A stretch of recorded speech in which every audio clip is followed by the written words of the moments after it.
everyone. This is Miff, your life and performance coach, and welcome to the Actually You Can podcast. Actually You Can is more than just a fun phrase to say. It's a philosophy of limitless potential, a mindset, an attitude, a conviction. Most importantly, it's about to make you achieve what you might never have thought possible. On this show, we discuss strategies for growth for ambitious individuals looking to achieve big things and live a thriving, fulfilled life. You'll hear from inspiring guests who will share their journeys, challenges, and lessons learned. And I'll be sharing insights and actionable takeaways from my Aligned Results framework that will help you to align your goals, mindset, and strategies to reach your highest potential. Be sure to hit subscribe on whatever platform you're listening to so you can easily find this podcast again and stay updated with new episodes dropping every week. In this episode, we delve into the empowering journey of Miyo Strong, a black belt in Jiu-Jitsu who made her MMA debut at 43, a dedicated mother, and the program director for the Elizabeth Smart Foundation's Smart Defense program. Miyo shares her experiences, insights, and advice on embracing strength, self-discovery, and exploring the world of martial arts as a woman. Her story is one that will leave you feeling motivated, empowered, and ready to take on your own challenges. I'm so honored to have had the opportunity to reconnect with Miyo, and I can't wait for you to hear this incredible conversation. So let's get to it. Hey Miyo, welcome to the show. I'm so excited to have you on today.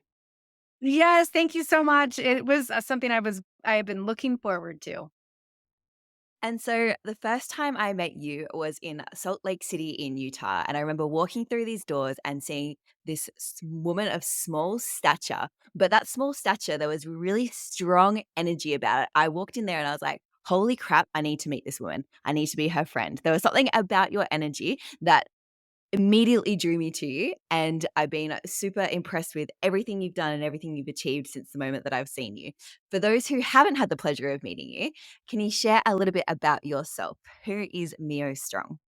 Yes, but first I will respond with that I felt the same way about you. I totally was like, "Oh my gosh, that lady is so badass." Like I was so excited to meet you in person and to be able to watch you train and get to know you there. So yeah, my name is Miyo Strong. I am a 45-year-old mother, and my um not my life's mission, but female empowerment has always been very, very important to my core value system. And it's been within the last probably decade that I feel like I've really come into my own in that space and really been able to grow and learn and help others. So my full-time job is actually like my dream job. You've heard that quote, if you do something you love for work, you'll never work a day in your life. I mean, that's partially true. Like I work my butt off and it does sometimes feel like work, but I do get to teach uh, trauma informed self defense full time for a remarkable human. Her name is Elizabeth Smart. And if you haven't heard of who she is, definitely Google her because she's seriously an incredible female and such a great example of strength and resiliency and power. Like she's very sweet and soft spoken, but man, she is powerful. So I get to teach trauma informed self defense, which is something that's pretty rare in the self defense world. And my jujitsu background, my striking background, and honestly, my background as a sexual abuse survivor really all lends itself to kind of this really authentic drive to help other women. And that's actually why I got into martial arts all those years ago, is because I didn't want to feel like a victim any longer. I didn't love my body. I didn't really feel normal or safe in my own skin. And so I kind of went down all these different paths of trying to get back to who I was before the abuse happened. And there were a lot of people along the way who made a huge difference to me. But really, my jujitsu journey is what helped me not only find my voice for myself, but find my voice for other women. And it's been an honor to lead female teams, to lead trainings, to also and to learn. Like I'm a constant student, constantly looking for new ways to learn and improve and grow. I am a mother, like I mentioned, and they are also a big reason why I do what I do. I have 2 daughters, one is 13 and one is 17, and they are remarkable humans in their own right, but I feel like I was given daughters by whatever power you believe in or whatever you believe in. I only wanted boys. I grew up as a huge tomboy. I grew up the only girl in my family. I grew up the only girl in my like extended family for many, many years.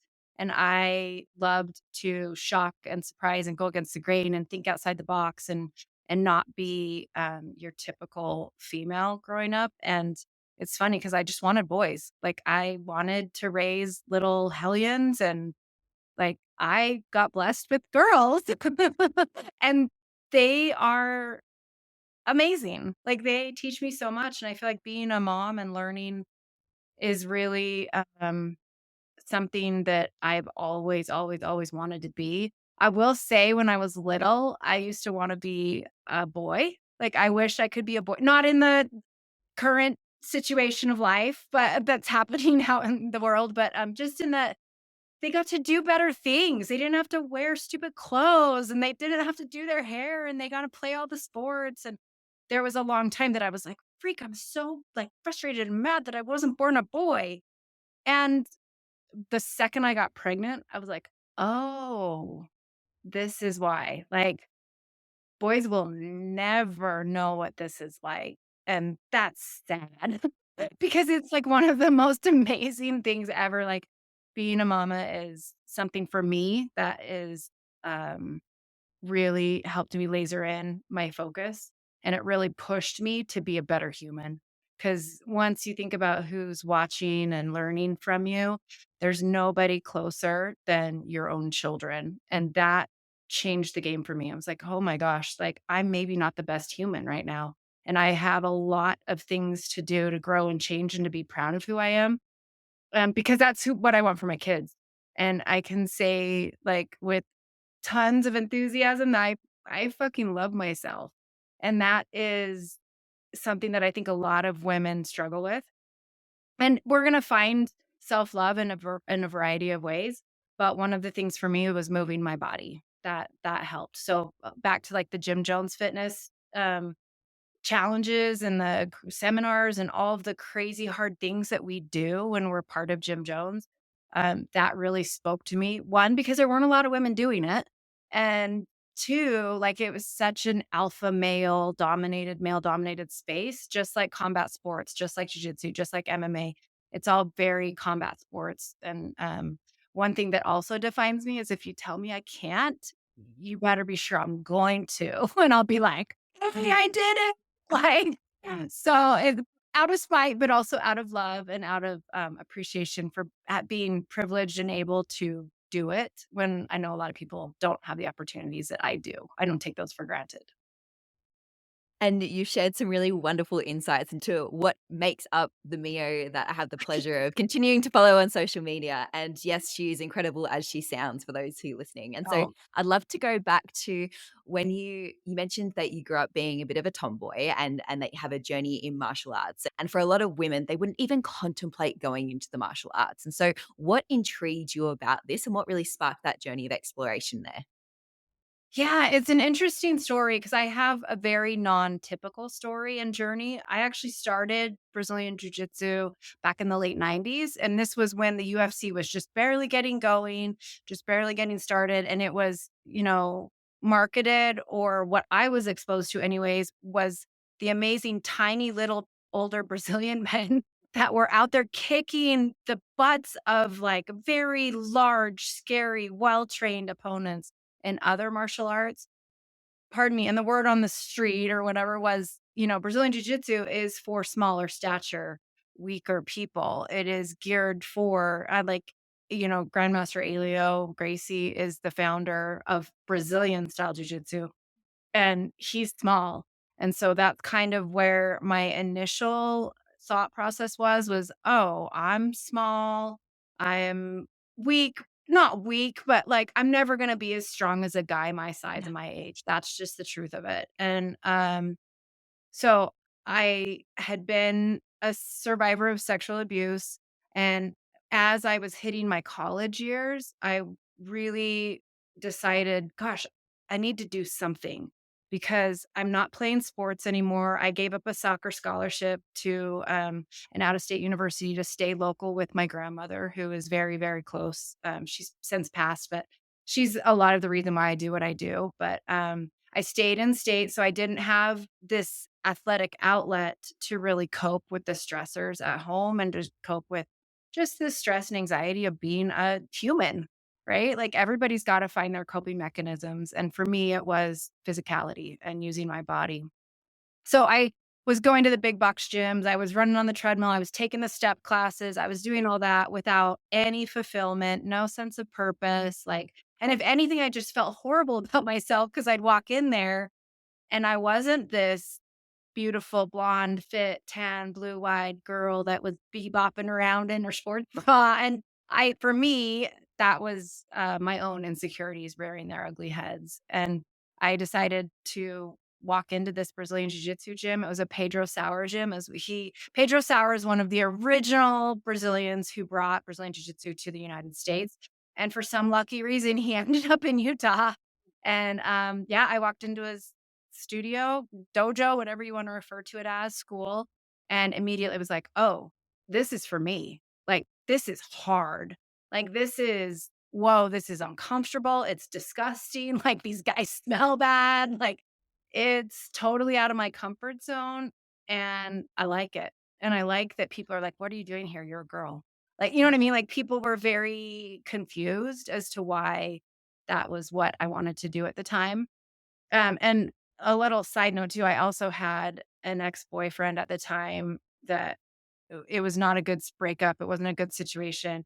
And he would kind of follow me to work. He'd follow me to the big box gym. Where he would never follow me is into the parking lot of the Brazilian Jiu-Jitsu school. And so that became kind of my like safe haven. Even he had a healthy respect for what Jiu-Jitsu can do, person to person, man to man. And I met my first husband there while I was training, and that's actually why we quit, is because I was kinda dating one of the coaches, and then I met my husband walked in to train, my ex-husband, and I was like, "Oh, okay." So it didn't work out, and then I promptly quit. I did get a chance to compete at some of the larger tournaments, and earned my blue belt, and then quit and walked away from the sport for almost over a dozen years. It was a long time before I decided to walk back on those mats. And in the meantime, I had, gone to college, I had gotten married, I had had children, like all these other things that probably would have slowed my progress down even more. But I, when my youngest, who's now 13, when she was preschool age, earlier than preschool, like between 2 and 3 years old, I decided that it was time for me to start doing something for myself. And I looked back into jujitsu and I found a school to go train at, and I was there for many years, kind of just getting back into it. I had asked them actually to give me back my white belt because I had been gone for so long, and he's like, "Nope, you keep that blue belt on," but I basically started over and had to earn my way back up, which I appreciate now. But yeah, martial arts is intimidating for anybody, but I think especially women. So now if you're thinking about starting Brazilian Jiu-Jitsu or Krav Maga or Muay Thai or any of those really effective martial arts, I would say find a school with other women. And or talk your friend into going with you. Like the buddy system is really great too. I think just if, it's so intimidating that it's paralyzing you from walking in the doors, it's worth buddying up or reaching out on social media to one of the gym owners, just letting them know, hey, I'm feeling really anxious about this, or I'm super nervous about this, or do you have any other women that I can talk to about their experience here? Definitely look up reviews, definitely talk to other people in the industry. Because as women, we really do look out for each other. Like I have a list of gyms that when my friends or family or even clients, students want to go look at a gym, I'll be like, this is a hard no. This is a soft no. This is a yes. Go check it out. Talk to this woman who's in charge, or talk to this woman who's teaching class, or talk to this woman who's competing for them. We do kind of have that silent girl code of we look out for each other. So I would say, even though it is scary and anxious, everybody feels that way. You're not abnormal. There's nothing wrong with you. That is a totally normal response to trying something completely out of your comfort zone. But there are baby steps, around it. And I highly, highly, highly recommend trying it. And if you do decide to try a martial art, my top three that I tell all of my friends, Brazilian Jiu Jitsu is number one, Muay Thai kickboxing is number two, and Krav Maga is number three. And give it at least 3 months. It's like anything, right? It's like a new nutrition plan or a new workout plan or a new goal. Like you really do have to give it ample time. It's even like a new medication, right? You start a new medication and you have to give it, some time to really see if it works for you or not. And just commit in your mind when you walk in the door that, okay, I'm going to stick this out. Now, does that mean you stay at a gym that doesn't feel right? No, but stay in the martial art long enough to realize if it is or isn't for you. And it's not for everybody. So that's okay too. And so, what's kept you in the sport so long? You mentioned you had a break, but you've come back to it. What do you love most about it? I love that it's mine. Like there's nothing about jujitsu that's easy. I actually liken it to golf sometimes. Like, cause I used to be an avid golfer and wanted to do Q school and was like super into that for a while. But it's like golf. It takes like one good day or one good hit or one good putt, one good drive, and you're like, "I love golf. Like, this is awesome." But then the rest of the time, it's super frustrating and a struggle, and you have to work hard and practice at it. It's the same thing with jujitsu. Like, there's so many days, nights, times that I'm in the shower crying afterwards because nothing was working. Like I knew what to do and I couldn't execute the move, or for some reason, I couldn't understand the move or I couldn't translate the move to what would work for my body. Or, there's lots of times that I'm frustrated on the mats. But the one thing that I keep coming back to is it just takes like one good roll or one good technique or one good day or one good friendship. I mean, honestly, my best friends in the whole world I've met through jujitsu. Even Lisa Bouchard from Jim Jones, one of my best friends in the whole world through jujitsu. And she is actually, really, really played a huge role in me getting to the school that I'm at now, because I was training in a gym that was not a healthy environment for me, or really, I feel any woman.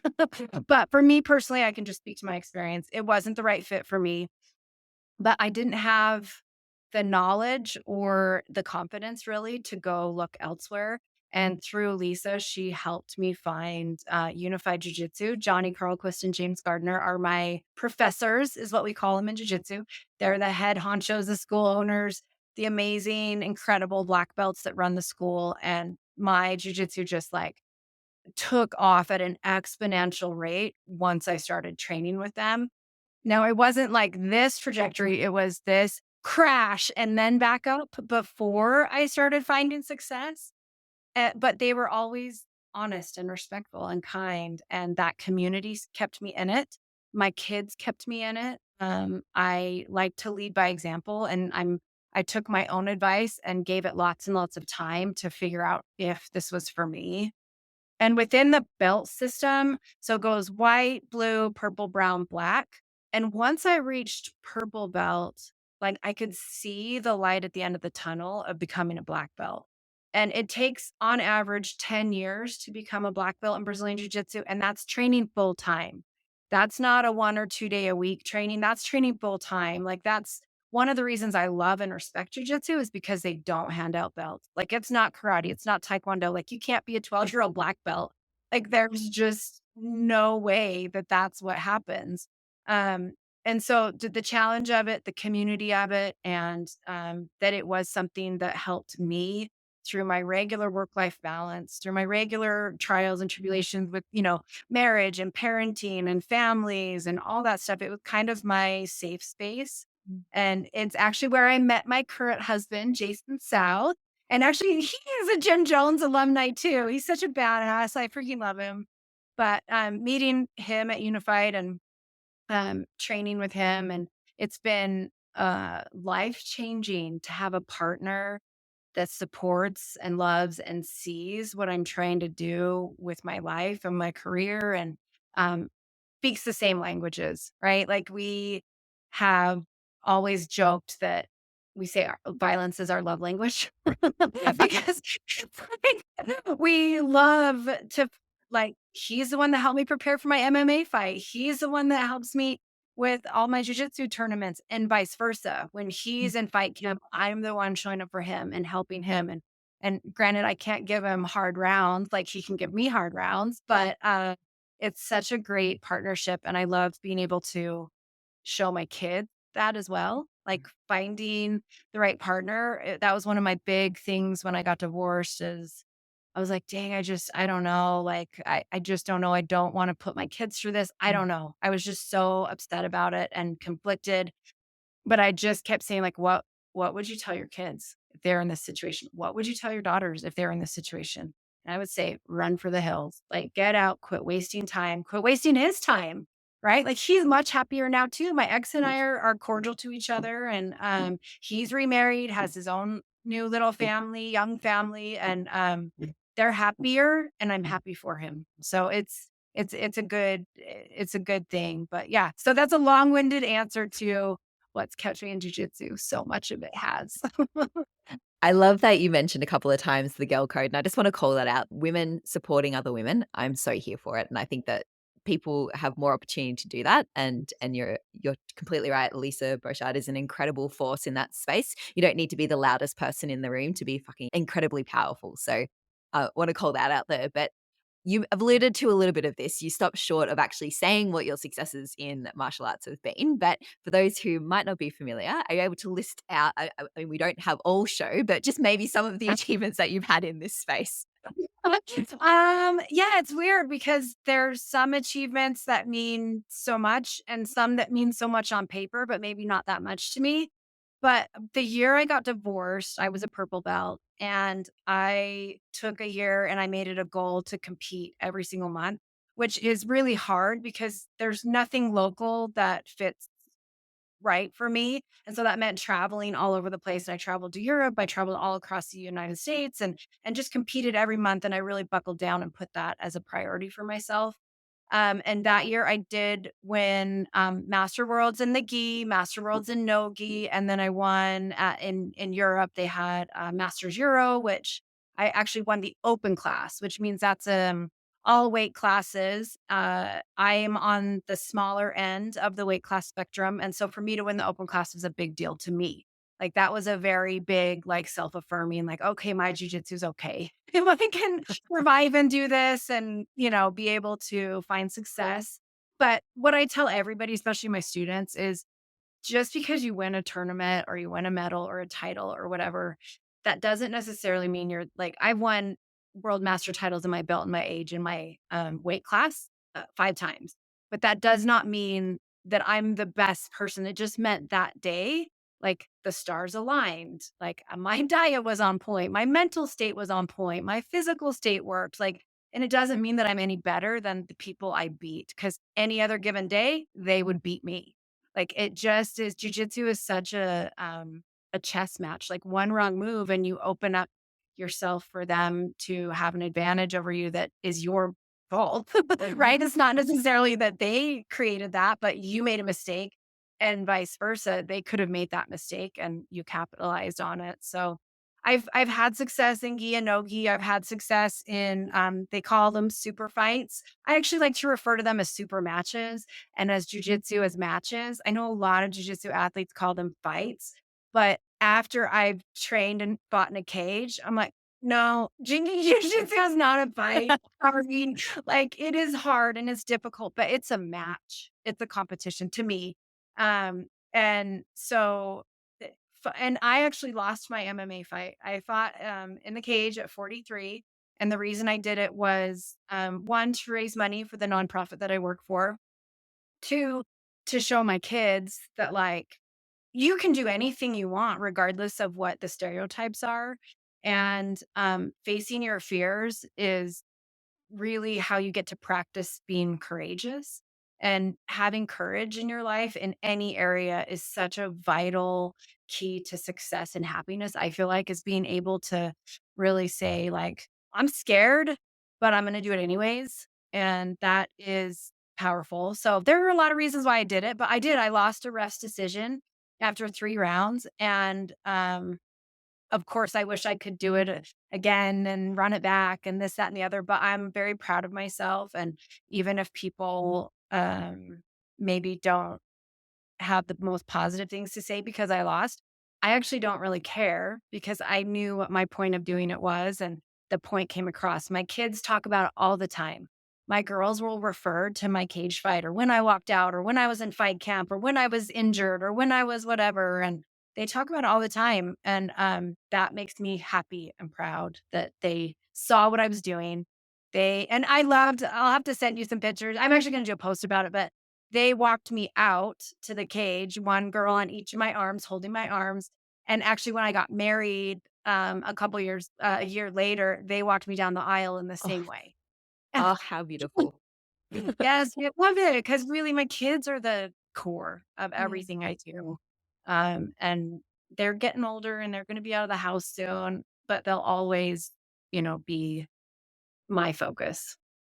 And I love what you've shared about you had your reasons why you did the cage fight, and people who might not understand, I mean, I definitely don't understand probably the lengths that had to happen for you to actually step into the cage, but even, like, for your kids to just appreciate the road that it took to get there, I think there's a lot of people who might not have a background in sport or know much about like, the MMA scene or UFC or anything like that. They might go, "Oh, you lost your fight?" It's like, "But she was in the fucking arena." Like, that in itself is epic.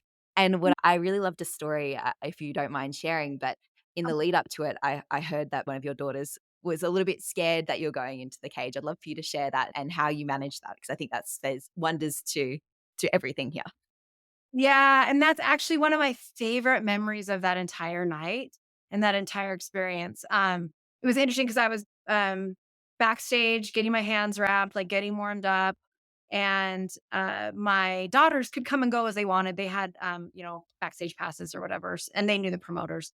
So they could come and go as they wanted, and my youngest, who at the time was about 11, came in, and she was just bawling. Wasn't saying anything, wasn't freaking out. She was trying to keep it together and not draw attention to herself, but she was just bawling and bawling and bawling. And my husband, Jason, was like, "Oh, honey, Maya's here. Like you need go talk to Maya." So I got up and I went over to her and I was just loving on her and holding her face and talking to her. And I did. I asked her, I was like, "Okay, why are you crying? Like, let's put words to our feelings. Let's just help me understand where this is coming from, help you understand where this is coming from." Because she was clearly overwhelmed. And we had been working really hard on like processing, identifying feelings, especially big, hard feelings. And so I did. I just slowed everything down and put my hands on her face and was like forehead to forehead with her. And I was like, "Okay, what's going on? Why are you sad? Why are you crying? Like everything's okay. I haven't even walked out yet. Like it's okay." And she was deathly afraid of me dying, being injured, being humiliated, like she just wanted to protect me and she had never experienced anything like this. She had gone and watched me compete in jiu-jitsu, but it's very different when you're at in the arena, literally in a cage locked in there. And I just held her and I asked her to turn around and look in the locker room because I had my partners there that were warming me up. I had my corner there that was, there getting me prepped. The fight doctors were there. The promoter was there. I was like, "Look at all these people who have helped me get to this point." And I was like, "Look and think and remember all the days and nights that I was gone because I was preparing for this. Remember all the times that I was, getting ready, training. I put in the work. I have the best team I could possibly assemble and I'm ready. And no matter what happens, I'm ready and it's okay. And I'm in really good hands and you're in really good hands." I think she sat with Lisa that night too, actually. But I said, it's gonna be okay. Like it's okay to be afraid. It's okay to feel these things, but also understand that, I'm ready, and that should bring you some comfort. And it did. She got through it. And it's so sweet because my big badass husband, he's this professional fighter, had been fighting for over a decade, like this kind of his world, but he'd never had a partner that did anything remotely like what he did, even from jujitsu to the gym to whatever. And walking out, you can see my daughters and I, they're holding my gloves, we're walking out, and he's behind me holding like the medical bucket and whatever, just crying, just like so. choked up, like, oh gosh.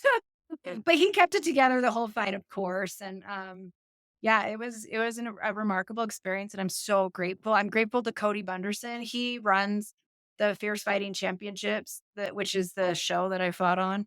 And he really worked hard and went above and beyond to make sure I had a match, make sure I had a fight, an opponent, because we had gone through so many opponents that kept backing out for one reason or the other. I was a weird anomaly because I was so old, because I was female, because of my weight class, and because I was at the time a brown belt in Brazilian Jiu-Jitsu.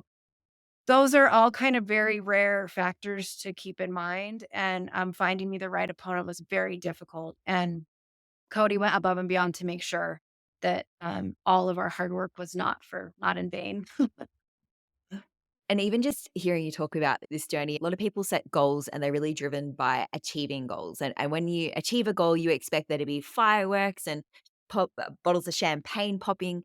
And I think if we're focused on the end outcome, we miss out on the journey that it took to get there. And that's what I'm hearing in a lot of what you're saying is for you, it's really about the journey of what martial arts is and the journey of competing. You mentioned that some of the accomplishments that probably most impressive on paper probably aren't the ones that you're most proud of. That's the ones that you've had a particular story and journey behind it. I'd love for you to share more about, I guess, what the journey means to you and the journey versus the outcome for you.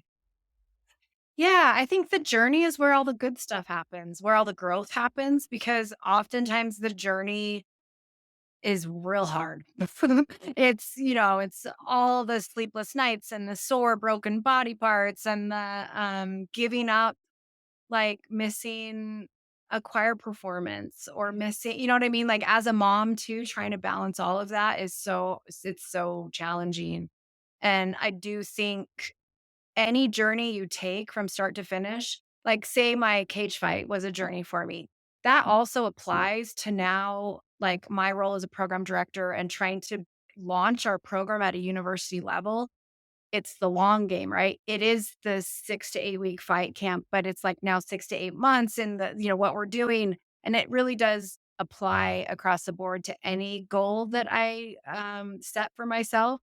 And it's not always, success isn't always based on outcome, like we were talking about earlier. And for me, effort, work ethic, like morals, how do you conduct yourself? Are you proud of how you handled XYZ situation that came up along the way?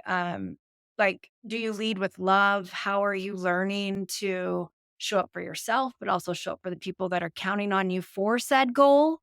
And trying to balance all those things is difficult, but that's where the good stuff is. And so for me, it really is honestly all about the journey. And it's funny because we're talking about doing 75 hard in my friend group Yeah. right now.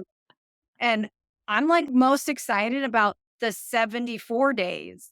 Like, I'm not necessarily excited about 75th because, you know, it's not the out like, I don't care about I do care about the deadline, but it's also, gosh, I'm excited to hold each other accountable for 74 days and to really push myself and to really challenge what I am comfortable with, like training outside every day for 45 minutes when it's 12 degrees out.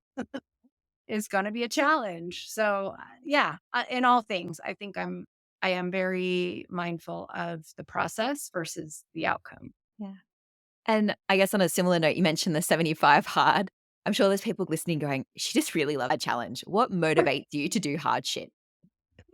Yeah, yeah, I do love a challenge, and I will say, like, physical things for me are probably easier to achieve because I've done it for so long. What's really been hard for me lately that is a challenge that has nothing to do with physicality is, like, becoming the best parent, the best spouse, the best employee that I can be, and the best coach. Because I wear a lot of different hats, and there's so much overlap and I'm sorry if you can hear the pounding on our construction site, but, I can literally say, like, the challenge of, like, marriage counseling, of asking other parents for help on how to parent, when a lot of people look to me as, like, the expert on certain topics when it comes to parenting, but I have my own personal therapist that calls me out all the time on, like, "Why would you think that was the right thing to do?" Like, "Why would you think that was the right way to react?" Or,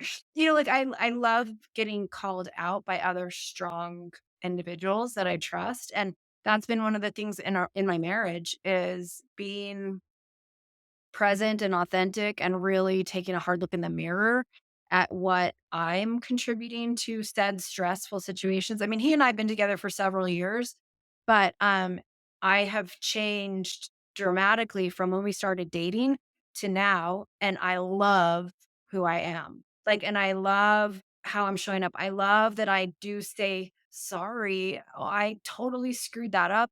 Sorry I hurt your feelings. I'm sorry I reacted that way. Whereas before I'd be like, I'm sorry you had a hard time with the way Yes. I said that. Like, you know what I mean? There's like 100%. yeah, like a mindset shift of like owning my faults and owning my weaknesses and owning the gaps in my own character or strategy towards life that really could be improved upon. That's hard. Like, man, we go to couples counseling every other week. We have a great marriage. Like, we love each other. But it's very, very good. I've learned to stay on top of things, right? Don't let things fester. Don't try to sweep them under the rug. Don't give each other like too many passes. Really start to hold each other accountable. And to us, we found a great therapist and she's amazing. She's helped us a lot, but it's difficult. Like, you go and you're like, dang, I wasn't right. And a professional telling me I wasn't right. Like, shit. I'm paying I you. guess You're supposed to be on my side. yeah, like, dang, I better own that, right? But I think that's a sign of a true mental health professional too, is that they can help show you your own flaws and your own gaps and how do you close those on your own. And also blending families is rough. We have, between the two of us, we have 5 children. His are grown, older out of the house adults, but it's difficult. It's just there's so much to it. And so I do love a physical challenge, but like 75 hard will be no big deal to me as opposed to like really becoming the most incredible mother and wife is. You know what I mean? That shit's hard. Yeah. Like working out and eating right and reading and all that stuff is like, yeah, yeah, yeah. Anybody can do that. But for me and my body, that's easier. But the real work is okay, owning my own behaviors when it comes to my relationships and even my friendships. I'm lucky I have a lot of really not a lot. I'll say my circle's small, but like my circle is solid.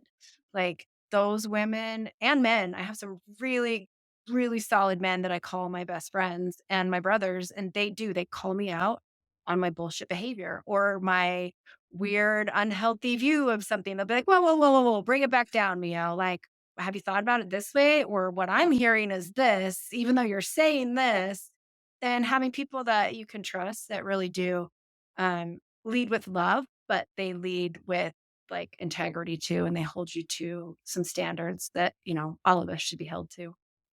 And what I'm hearing in that as well is you recognize that there's areas in which you want to grow and develop, and you're not afraid to seek support. It sounds like you have coaches and mentors and people you can trust in all areas of life, and you're quite confident in going, I need help, or looking at the mirror and be like, yes, I fucked up here, and that's okay. I'm going to own it and I'm going to learn and grow from it. I think that's really impressive. It's easy to go, I have these problems, and they might not feel like they can ask for support, or they're like, oh, don't really want to deal with that. That's some scary shit that I don't actually feel like I want to address right now.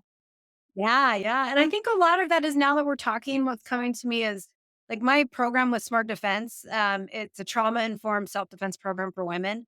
I ask women every day to do that. And so I better be able to do that myself, right? Like I ask my students all the time to do uncomfortable, hard, self reflection, or even for some of my students, the hardest thing is to love themselves.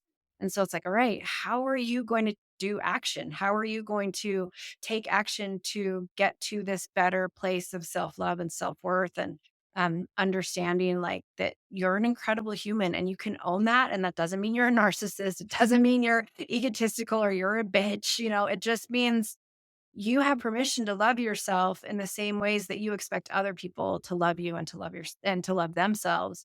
And so I think a lot of it is that I expect that of my students. And so asking that I need to be able to own that and live that value system as well. The Authenticity authenticity. is There we important. go. Yeah, for sure. Yeah. And you mentioned at the start of the show, your mission is female empowerment. What does that mean to you? Yeah, it means so many different things. And we laugh all the time. My husband doesn't like the word feminist, but I am a raging feminist.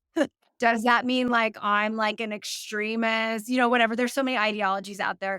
But it's women's empowerment. It's like equality, equal opportunities, right? Across the board. And I want that for my daughters. I want that for everybody. I want that for all women because I think we have had disadvantages and different groups for sure deal with way more disadvantages than other groups. I'm not saying one is better than the other or one is harder than the other. I'm just saying that every human deserves to have opportunities. And just because you have a vagina doesn't mean you shouldn't be respected in the workplace or you shouldn't be respected in the home. You shouldn't be, able to climb the corporate ladder with the same opportunities or get into the same colleges or participate in the same programs. Like I really love Title IX. They probably don't have Title IX in Australia, but it's kind of a controversial thing where, female funding and male funding in the sports arena needs to be equal.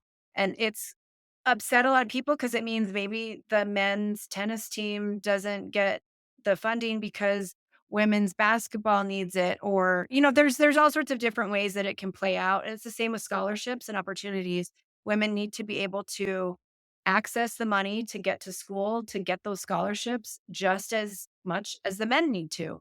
And Title IX has really helped also with our program because Smart Defense is a women's program, but we've developed this men's program for a lot of reasons. But one of the like kind of positive side effects is that it will help fulfill Title IX requirements because I think men need to be in the room when we are discussing self defense, sexual violence, all those uncomfortable things.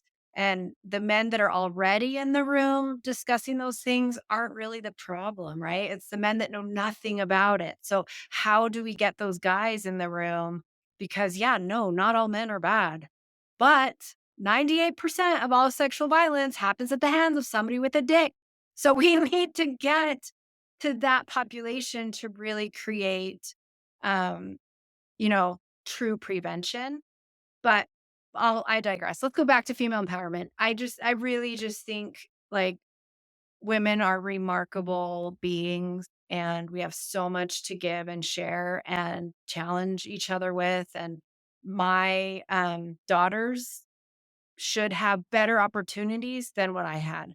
And just like my mom didn't have opportunities like I did. It's kind of a it's not a silly example, but here's one example. In the US, women's soccer was not a state sanctioned sport when my mom played, right? So like my mom's generation, they couldn't go to high school and be on a soccer team. But when I got to high school, I could go and be on a women's soccer team that was school sponsored, school sanctioned.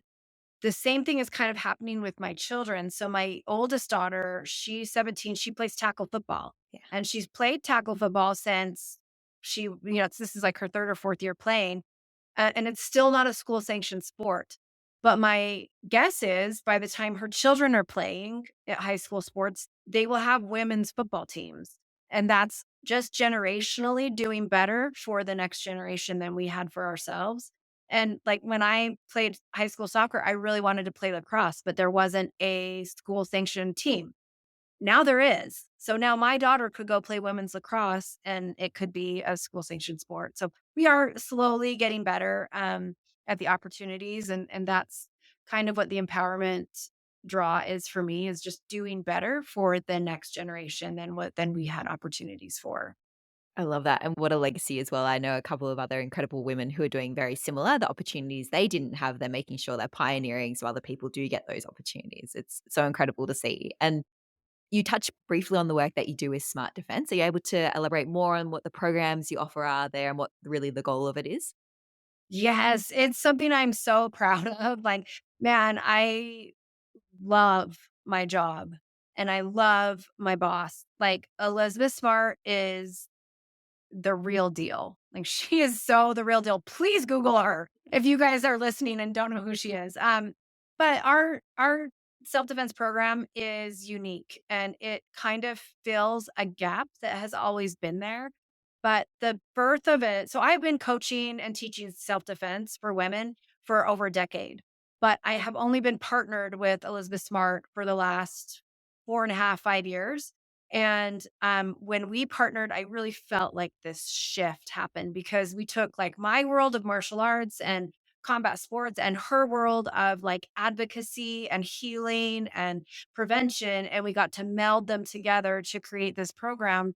And the reason she even wanted to start a self defense program in her own foundation and her own nonprofit was because so her original story started when she was 14 years old. She was kidnapped by knife point out of her home in Salt Lake City, Utah. She was held in captivity for over 9 months. Awful sexual violence occurred. Awful things happened to her. And she was the 0.00001% who survived. And it was a bystander that actually was the reason she was rescued. And so she's had a history of that type of trauma, but then again, about 6 years ago, she was flying, um, and fell asleep on the plane. She was next to a stranger, and the stranger sexually assaulted her, and her, body's trauma reaction was to freeze, and that's a very common trauma reaction, and she landed, got out of the situation, did everything right. She called she called the FBI, she called alerted the authorities, she talked to her husband, she immediately sought to process things. And that was when she was like, "If I feel like this, I know other women are feeling like this, and why is this happening to me, and what can I do about it?" And so she started researching self-defense and martial arts, and she developed, the program early on with a friend of the family, or I'm trying to remember the connection. But anyways, we then connected through, um, my junior high boyfriend. Actually, he wasn't my boyfriend. He was just a guy I had a super big crush on, Dave Gray. And his dad had done some work in the therapeutic spaces with the foundation, and they connected because they realized they needed it to be female led. Her original program director was a male, and he's great, did a great job. But I will say I took his program and gutted it.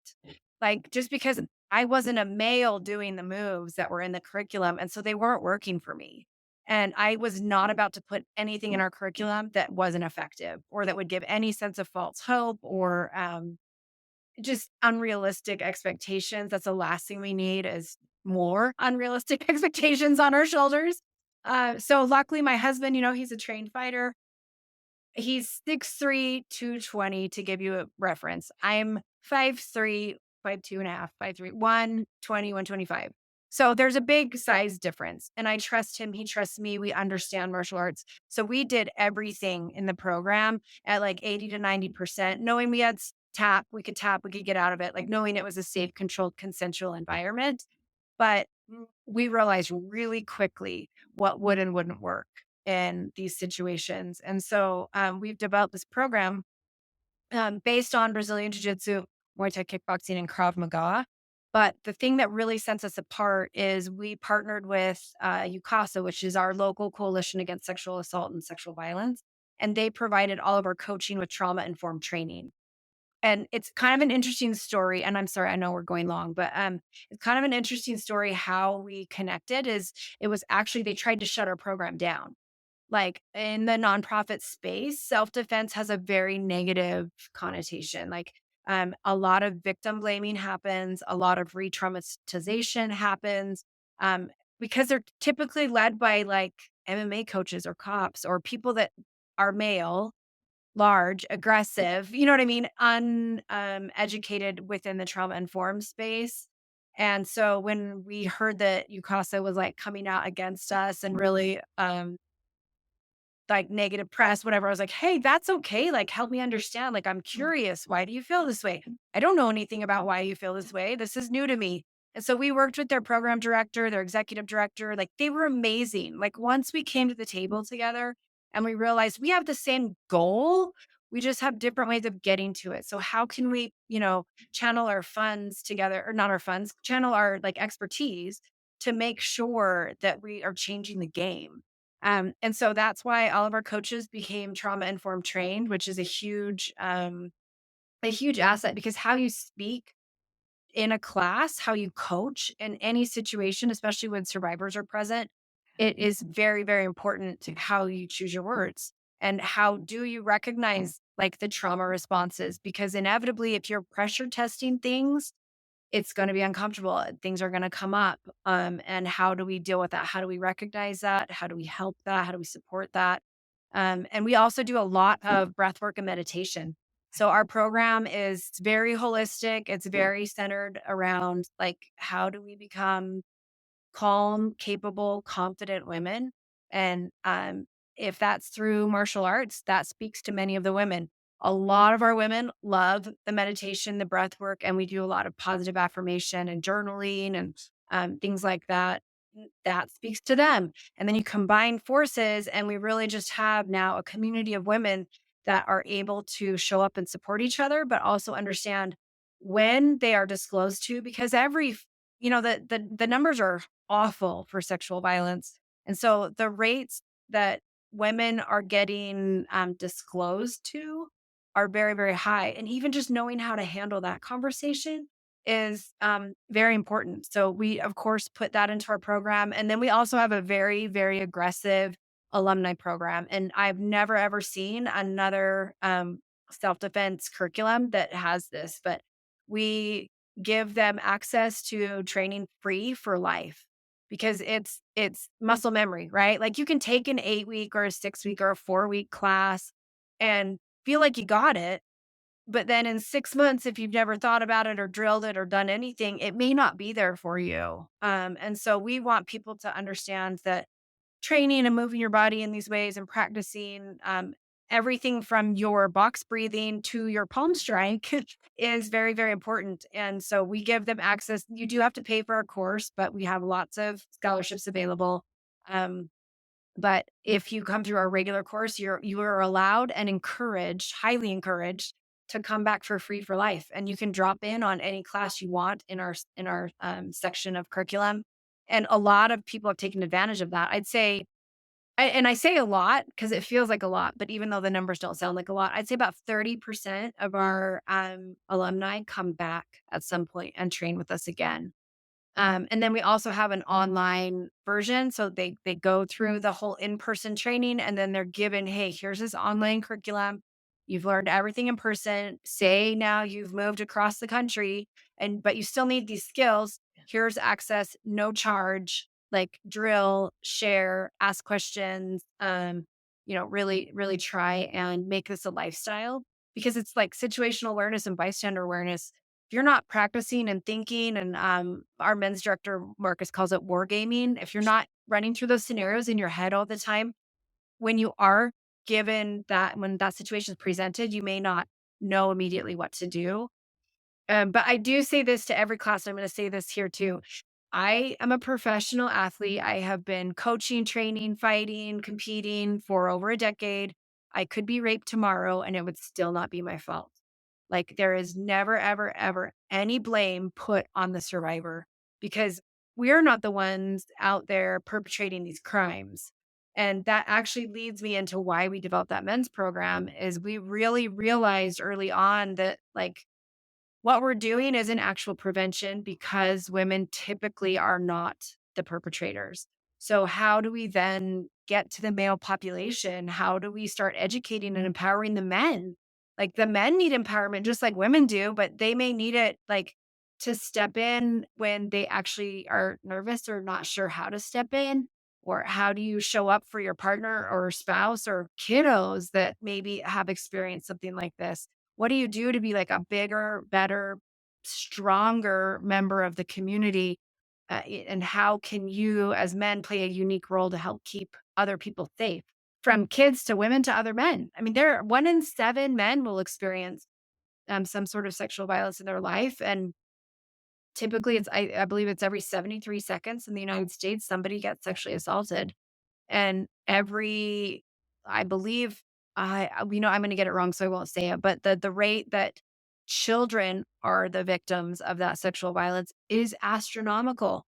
And many of us, even if we don't have a spouse or kiddos, we have a neighbor, we have a nephew, we have somebody in our lives that we care for, that we want to make sure they have the opportunity to learn all they can about, what does grooming look like, boundaries, red flags in relationships. Like there's so much education that goes into keeping ourselves safe outside of learning how to throw a very effective knee to the nutsack.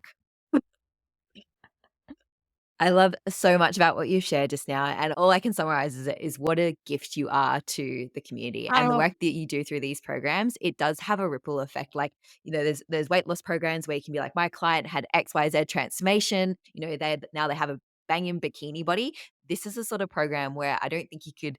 I mean, you could get some sort of testimonials, but you won't actually know the true impact of this work because it's the silent work that a lot of people invest in, but it's some of the most important work that you can do. So, firstly, thank you for being someone who's stepping up to the plate and actually doing this work because it is so, so needed. thank you. And I actually use smart defense all the time. And even though I'm not in like hand to hand combat on the street with like a rapist, I use it all the time because of the situational Yeah. awareness and because of, even understanding what the risks are, where I am. And I'll just tell a quick story about this because I've used it oftentimes with myself. Like every year I use it once or twice just in like de-escalating or preventing something. Um, as it applies to me as my person. But this several months ago, I actually used it with my children because we were traveling and we were in the Philippines for work. I was taking my husband and I were training with Jared Bahangi, who now partners at Jim Jones. They do like the Tricom. Anyways, he's amazing, the Filipino martial arts. So we were over there training. We took our kids because I'm not gonna leave him home for that long. I can't. I would be a mess. And what an amazing opportunity to Yeah. come and learn about another culture in a safe environment, because of who we were traveling with. But we were out towards the end of our trip on just like the main drag of restaurants and bars. And, the Philippines is a wonderful country and it's overall quite safe. And but I'm continually whenever I'm in public, no matter who I'm with, my head is on a swivel. Like, I'm aware of everything, I try to be anyways, and we were walking along the main drag with our kiddos, again, 13 and 17, but they look like they're 21 and 24 just based on how tall they are. They're so, like, stunning and statuesque and, like, 1,000 times more beautiful than I've ever been, and, I mean, they're just these remarkable people, but they do get a lot of, attention Yeah. because they are taller and they are very beautiful. And we were walking along, and I always either like one of us will walk in front of them and I'll walk in back, or vice versa. Like we kind of strategically always place ourselves when we're out in public with them. But we were walking along. My two daughters were in front of me. Jason was originally in front, but he had gone off to look at, I can't remember, look at a vendor or something. And just based on my situational awareness, I heard and saw a group of very intoxicated, they happen to be from German. Not all Germans are bad. Don't crucify me on that. But like they happen to be very loud, very drunk German men. And they were clearly on a business trip and just they were propositioning some of the sex workers. And I was just like, "Okay, I see you. I hear you. Like, I'm paying attention." Right. And we were maybe 25 or 50 yards away. Well, 25 or 30 yards away. And as we're walking up, my kids, I don't even really say anything to my kids because I don't, I mean, they're aware, but I also don't want them like scared and looking more like a victim because they are so scared. So we're walking up and they're getting turned down by the sex worker, which should tell you something.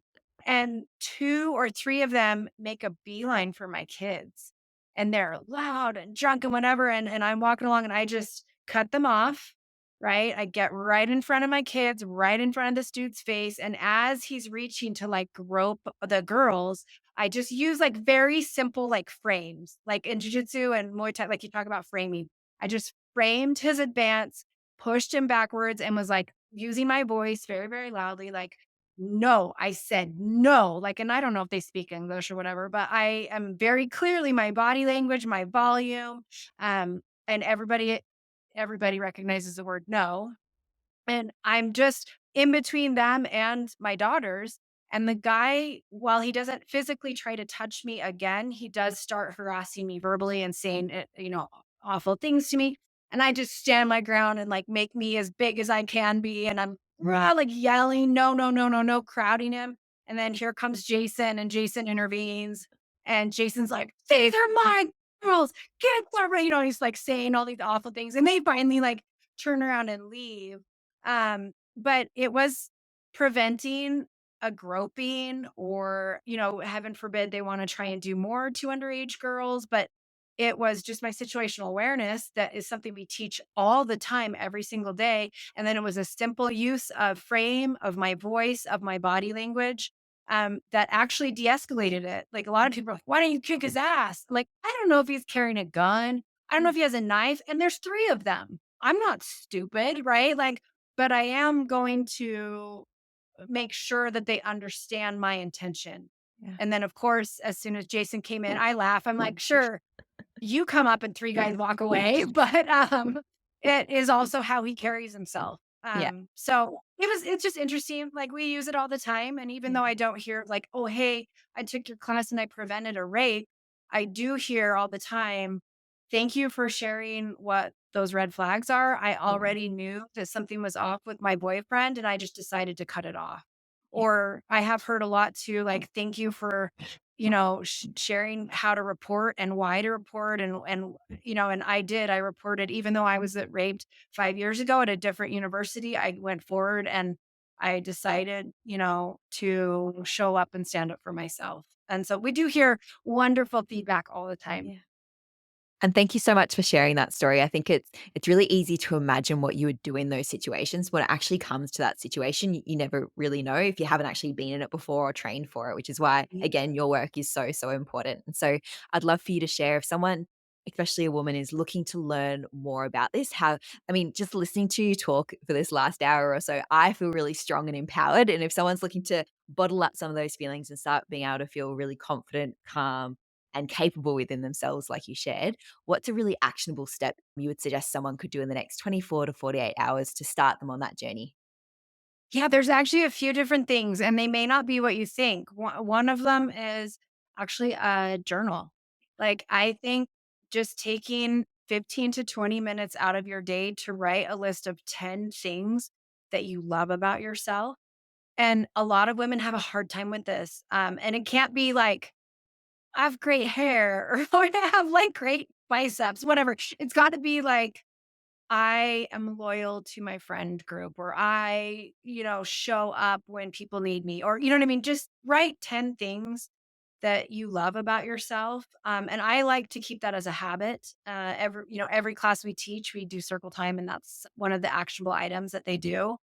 And I also would say, try to be mindful of your body language and try to be mindful of your voice. Women and I feel like this is like an international issue worldwide. Women are kind of taught and conditioned to be soft and nurturing and accommodating and give everybody the benefit of the doubt. And we're like the softness of society, which I agree, like we should be soft for sure.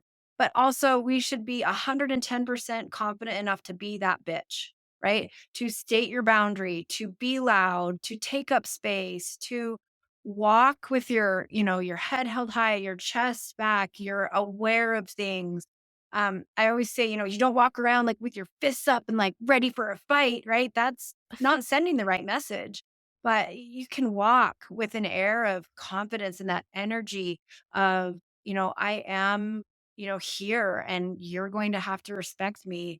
And that is something too, I think back to our Jip Jones seminar that I recognized in you right away is like, you were the strongest person in the room, like literally pulling numbers that I still like that are legendary. But I would never you did not come off as arrogant. You just came off as, like, confident and kind. Like, you can be all the things and still, project, this self-love. It really comes down to self-love, right? And sometimes that is where the, rubber meets the road because doing that is really hard, but what we do believe and what we have found in our program is that if you have a really strong foundation of self-confidence and self-worth, then you do understand that, like, you're worthy of a healthy relationship. You are worthy of respect and, love that feels good because 86% of all sexual violence happens at the hands of somebody that's already in our circles.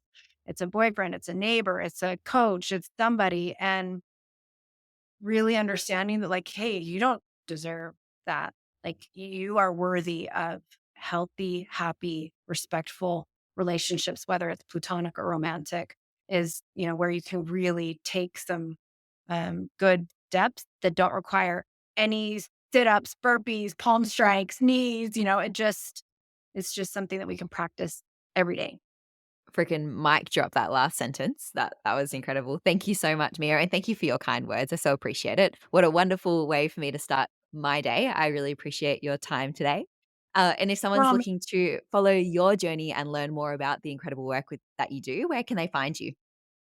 So my Instagram is Utah Jits Mama, but I'm also, ESF underscore Smart Defense is what our program is because ESF stands for the Elizabeth Smart Foundation. You can also find us at elizabethsmartfoundation.org. Amazing. And I'll link those links all down in the show notes below. But thank you so much again, Mio, for your time today. It's been an absolute pleasure. Oh my gosh, thank you. I loved it. Thank you for joining me today for another episode of the Actually You Can podcast. I so enjoy having you here, and I hope you've taken away powerful insights and tools that will support you to achieve your high-level results. Now, before you go apply all of this wisdom in your life, I would be so grateful if you are able to leave us a podcast review on the platform that you're listening to, or share this episode with a friend. Your support means that we can help more self-led, high-performing individuals just like you expand what's possible for them. I'd also love to hear your thoughts on today's episode, so please go on and shoot me a note on socials and let me know what you think. You can find me on Instagram at Miff Galloway. Now, go ahead and make those dreams a reality, because actually, you can.